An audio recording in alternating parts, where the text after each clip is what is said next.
My dear brothers and sisters, after walking together in these 33 days of preparation following St. Louis de Montfort's spirituality of total consecration to Our Lady, after placing oneself in the hands of the Blessed Mother, let us recall once again that Mary will lead us to Jesus, and the very reason why the saint is teaching us to establish a perfect devotion to Our Lady is in order to establish a solid and perfect devotion to our Lord. It is therefore our hope that our Marian consecration will lead us to Eucharistic adoration. The best way to go and adore our Lord in the Most Blessed Sacrament is to spend time with Him, with the Blessed Mother, as our model adorer. Jesus left us His Mother to be the mother and model of adorers. We could imagine how the Virgin Mary adores our Lord perfectly. All of Mary's life, taken as a whole, may be summed up in one word: adoration. For adoration is the perfect service to God, and it embraces all the duties of the creature toward the Creator. St. Peter Julian Mary says, and I quote, "It was Mary who first adored the incarnate Word, and Mary's adoration was more pleasing to Him than that of all the angels." End of quotes. The saint continues, Mary continued to adore our Lord first in His hidden life at Nazareth, afterward His apostolic life, and finally on Calvary, where her adoration became an intense suffering.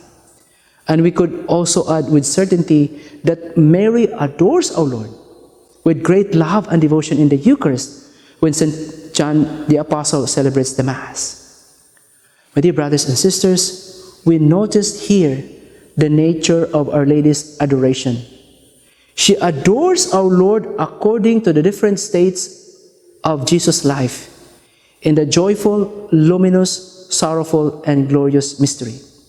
In one of our series, we talk about intimacy with our Lord through devotion to Our Lady. In the Eucharist, or in the Eucharistic Adoration, we establish an intimate union with God with the help of the Blessed Mother.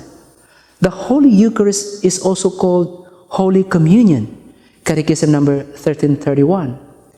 Communion is to be one with God. Our Lord says very clear, "He who eats my flesh and drinks my blood abides in me, and I in him." This is communion, to be one with our Lord. This intimate union that our Lord so desired in Holy Communion begins in the present, not yesterday, for it's gone, nor in the future, for the future is still to come. Today is the day the Lord has made. Eucharistic adoration is the need for our time. For so many evils are threatening our society, in your country, in my country, in the whole world, especially in the family. What we need is to go back to Jesus and to receive once again His graces through the Blessed Mother to counter all these evils. And Jesus is not far from us, for He is truly present in the most holy Eucharist, ready to welcome us. What is needed is a humble and contrite heart, like the prodigal son described in the Gospel of St. Luke. If you think you are the worst person in the world, come to Jesus with a humble and contrite heart and ask for the grace of good confession. If you come to our Lord for Eucharistic adoration, you bring joy to the Eucharistic heart of Jesus.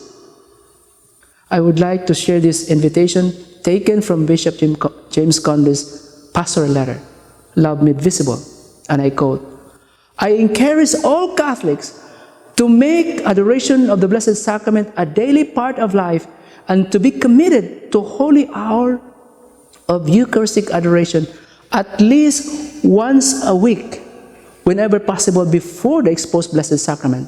End of quotes. Words from the shepherd to his flock.